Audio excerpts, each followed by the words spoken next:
እግዚአብሔር እኛ ጋር የከበደ መንፈስ አለ። እኛ ጋር የሚለይ መንፈስ አለ። ምን አይነት መንፈስ አትሉ? የእግዚአብሔር መንፈስ፣ ልዩ የሚያደርግ የእግዚአብሔር መንፈስ፣ በብልጫ የሚያወጣ የእግዚአብሔር መንፈስ፣ በሞገስ የሚያወጣ የእግዚአብሔር መንፈስ፣ ጠላቶች በእኛ ላይ ሲነሱ በኢየሱስ ክርስቶስ አሳልፎ የሚያወጣ የእግዚአብሔር መንፈስ። አየህ፣ ትላንትናም ብዬዋለሁ፣ ዛሬም እደግመዋለሁ። ጠላት ወይም ዲያብሎስ ልጆቹን አይነካም። ለመሰለ ሰካራም ቢሆን የሱ ልጅ ነው። አመንዝራ ቢሆን የሱ ልጅ ነው።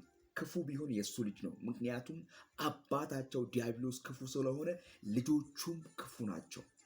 አየህ፣ በተቃራኒው ቅዱስ፣ ለእግዚአብሔር የተቀደሱ፣ ለእግዚአብሔር የተለዩ፣ የእግዚአብሔርን ስም የሚናገሩ፣ የእግዚአብሔርን ስም የሚያወሩ መዳን በሌላ በማንም የለም እንድንበት ዘንድ ከሰማይ በታች የተሰጠን ስም ኢየሱስ ነው ብለው ይሄንን ወንጌል ከፍ የሚያደርጉትን እነሱን ያሳድዳቸዋል፣ ግን አያሸንፋቸውም። ለምን እንደሆነ ታውቃለህ? ከነርሱ ጋር ያለው የሰማይና የምድር አምላክ እግዚአብሔር ነው።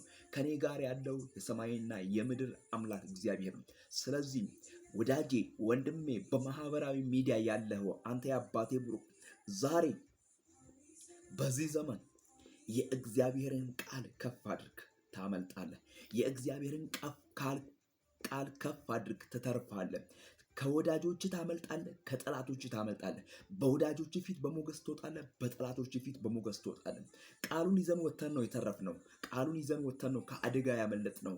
ቃሉን ይዘን ወተን ነው እግዚአብሔር ሞገስ የሆነን። ቃሉን ይዘን ወተን ነው ጠላቶቻችን ያላገኙን። ቃሉን ይዘን ወተን ነው። የእኛን መኖር ማይፈልግ ስንት አለ መሰለህ? አንተ የኔ ወንጌል መስበክ ማይፈልግ ስንት አለ መሰለህ? የሚያጠለሽ ስንት አለ መሰለህ? ትክክል አይደለም የሚል ስንት አለ መሰለህ? በነጭ ነገር ላይ እድፍ የሚቀባ ስንት አለ መሰለህ? ነገር ግን እግዚአብሔር ትክክል ነው ካለ ማንም ምንም የሚባል አትስማው። እግዚአብሔርን ሰምቶ ነው ዮሴፍ የወጣው። በዮሴፍ ፊት ብዙ ነገር የሚመች ነገር ቀርቦ ነበር። ጴጥፋራ ቤት በተለይ ሲገባ ሁሉ ነገር አልጋ በአልጋ በሆነበት ሁኔታ ነበር ጥያቄ የቀረበበት። ኖ አለ፣ እግዚአብሔር በእንደዚህ አይደለም የጠራኝ። ስለዚህ እግዚአብሔር ያለህን ስማ። ብዙም ጊዜ ወረኞች የሚሉትን አትስማ። ወረኛ ይሄ ጸጋን ሊልጭ የሚመጣ ወረኛ በኢየሱስ ክርስቶስም፣ በረከትን ሊበላ የሚመጣ ወረኛ በኢየሱስ ክርስቶስም ወገቡ የተወጋ ይሁን።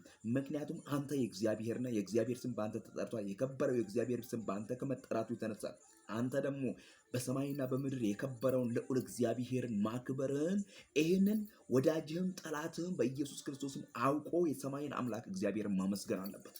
ስሙ ለዘላለም ይባረክ። አመስግን። አሁን የገባን ነገር ይሄ ነው። አሁን የገባን ይሄ እውነት ይሄ ነው። ተገርተናል፣ ታምነናል፣ እግዚአብሔርን ተጠብቀናል። እግዚአብሔር ሞገስ አድርጎልናል። በኢየሱስ ክርስቶስ ክብሩን፣ ኃይሉን፣ መልካምነቱን፣ በጎነቱን በእኛ ላይ ገልጧል። እግዚአብሔር በብዙ ረድቶናል። እግዚአብሔር በብዙ አግዞናል። እግዚአብሔር በብዙ ሞገስ ሆኖናል። እግዚአብሔር በብዙ አወጥቶናል። ስለዚህ በወጣንበት በእግዚአብሔር መንገድ፣ በወጣንበት በእግዚአብሔር ዘመን የእግዚአብሔርን ቃል እንናገራለን። ሃሌሉያ! ስሙ ለዘላለም ይባረክ።